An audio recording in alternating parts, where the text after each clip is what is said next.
हमारे साथ जुड़ रही हैं बहुत खास मेहमान कृष्णा पूनिया, कॉमनवेल्थ गेम्स पदक विजेता। आपका बहुत धन्यवाद आपके समय के लिए कृष्णा नमस्कार पूनिया जी। जी। भारत का जी बेस्ट नगमा जी। एशियाड रहा है और बहुत जी हमने कमाल किया है। कहा जा रहा है कि हम, आपको क्या उम्मीद है अब और कितने मेडल आ जाएंगे? 74 पे पहुंचे हैं हम, उम्मीद 75 तो होगा ही और गोल्ड भी बढ़ सकता है, मिल सकता है। और किन गेमों से आपको उम्मीद है? और हाँ नगमा जी, मैं कह सकती हूँ कि हमारे देशवासियों को और सभी मेडल विनर को बहुत बहुत बधाई। और निश्चित तौर पर हम और आशा कर सकते हैं। और जितने भी एथलीट्स की विमल जी ने जो रिपोर्ट ली में अपना उनका जो व्यूज दिए हैं, मैं एक एथलीट होने के नाते मैं समझ सकती हूँ कि एक यंगस्टर अच्छी एक छोटी एज में जिन बच्चों ने ये परफॉर्मेंस कर रहे हैं। पहले क्या होता था कि एथलीट जॉब के लिए स्पोर्ट्स को शुरू करता था, मेडल की इतना सोचता नहीं था और मेडल तक पहुंचते पहुंचते एक एज भी वो क्रॉस करने लग जाता था। अब वो सब बाधाएं पूरी हो चुकी हैं। अब बच्चों के मन में रहता है कि वो मेडल जीते। और जो एशियाड में परफॉर्मेंस इंडिया की रही है, वो मैं कह सकती हूँ कि आने वाले ओलंपिक में उसका जो रिजल्ट है वो और अच्छा रहेगा। एक इंटरनेशनल कंपटीशन एशियाड जैसे लेवल में जब कोई एथलीट फर्स्ट टाइम कोई गोल्ड मेडल लेकर आ रहा है, कोई ब्रॉन्ज लेकर आ रहा है, कोई सिल्वर लेके आ रहा है, तो उसके लिए वो मोटिवेशन का काम करता है ओलंपिक के लिए। और उसका जो थिंकिंग लेवल है वो मेडल टैली में ऑटोमेटिकली आ जाता है कि वहां तक तो मैं कर ही सकता हूँ, तो उससे आगे बढ़ने के लिए उन्हें इजी रहेगा। और जैसा आप कह रही हैं कि और गोल्ड की भी हमें आशा है निश्चित तौर पर, जिसमें से सबसे टॉप पर मैं नीरज कह सकती हूँ, हमें आशा है। नगमा जी एक जिनका बात अभी, और मैं कहना चाहूंगी। जी, जिनका अभी इवेंट चल ही रहा है, नीरज चोपड़ा का, और अभी जिनका इवेंट आना चल ही है, रहा है। इसका नतीजा आना जी है, तो उम्मीद कर जी सकते हैं यहाँ पे। और आप बिल्कुल। कुछ कहना चाह रही थी और इसमें? मैं ये कहना चाह रही थी कि हमारे एथलीट के सामने सबसे बड़ा जो दबाव रहता है, क्योंकि हमारे भारत में स्पोर्ट्स को उतना समझा नहीं जाता कि स्पोर्ट्स क्या है, उसकी अचीवमेंट लेवल क्या है। हम सीधा और सीधा तौर पे सोचते हैं कि मेडल, और वो भी गोल्ड मेडल होना चाहिए। बच्चा यहाँ से जी, परफॉर्म करके जा रहा है और एशियन गेम में भी वो अगर जा रहा है तो वो एक स्टैंडर्ड को क्वालिफाई करके जा रहा है, और उस स्टैंडर्ड को क्वालिफाई करने के बाद एशियन गेम में पार्टिसिपेट करते हुए अगर वो और बेहतर प्रदर्शन करता है तो वो अपने आप में मैं एक मेडल मानती हूँ। क्योंकि एथलीट को आगे बढ़ने के लिए वो अचीवमेंट बहुत इंपॉर्टेंट होती है। तो हमारे ऑल ओवर अगर मैं रिजल्ट देखती हूँ तो हमारे एथलीट्स की जो परफॉर्मेंस है वो ग्रेट है। और इसका श्रेय आप किस चीज को देती हैं? जाहिर है कि एक समय होता है कि उस पे काफी दिनों से इस पर मेहनत की गई होगी, इंफ्रास्ट्रक्चर जी बेहतर हुआ होगा, इकोसिस्टम जो है वो थोड़ा बेहतर हुआ है, जी फैसिलिटीज जो मिलती हैं, प्रोत्साहन मिला जी है, ये तमाम चीजें हुई हैं पिछले एक दशक में लगभग।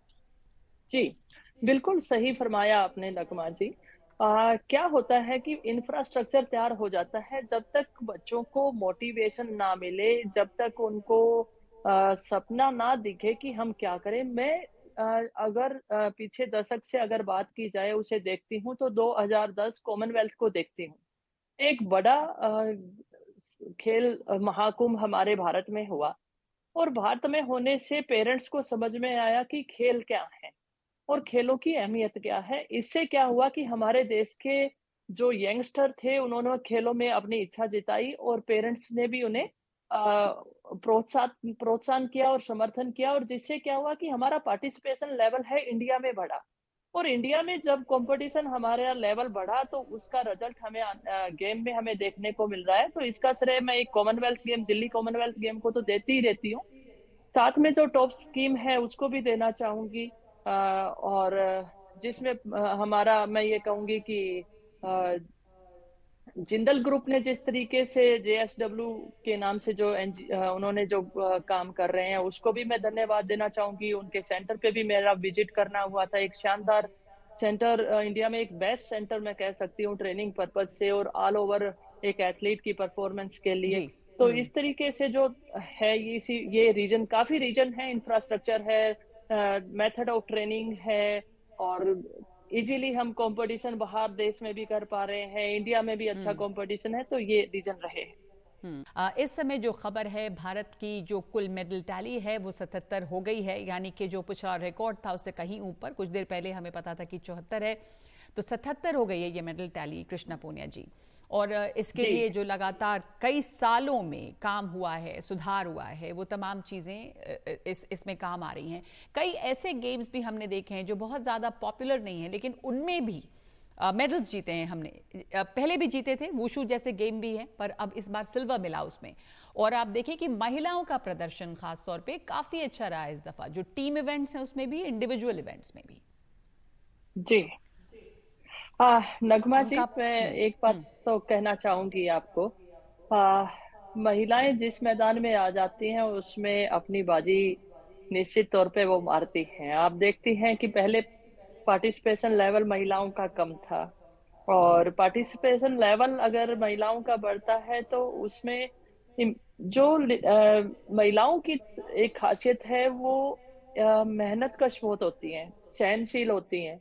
तो यही रीजन है कि वो हार जल्दी नहीं मानती हैं, डेडिकेशन से, ईमानदारी से जो मेहनत करती हैं। और ये कहीं ना कहीं हमारा समाज जो है बचपन से ही उसे सिखाना शुरू कर देता है। जितना हम अनुशासन में हमारी बेटियों को रखते हैं, और मुझे लगता है कि इसी वजह से आप किसी भी फील्ड में जाएंगी। और अब खेल के मैदान की बात की जाए तो खेल के मैदान को भी फतेह करने का काम किया है। काफी यंगस्टर हमारे बीच में आए हैं, जिसमें से अगर मैं बात करूं कि जैसे हमारे जो लॉन्ग जंपर है एनसी सोजन, एक यंगस्टर है, बहुत ही अच्छी रिजल्ट्स के साथ सिल्वर मेडल जीता है। हरमिलन बेंस, जिनकी मदर भी एशियन गेम मेडलिस्ट रही है, और 2 गेम 800 मीटर 1500 मीटर में सिल्वर मेडल जीतने वाली यंगस्टर एथलीट रही है। इसी तरीके से अगर बात की जाए ज्योति की, या हमारे जो शूटर्स हैं, या हॉर्स राइडिंग में है हमारे एथलीट, तो है ही है। और एक सरप्राइजिंग हमारी महिलाओं के लिए एक और न्यूज जो है, वो सीमा अंतिल के लिए मैं कह सकती हूँ। वो मेरी साथी रही है, हमने एक साथ पार्टिसिपेट करते रहे।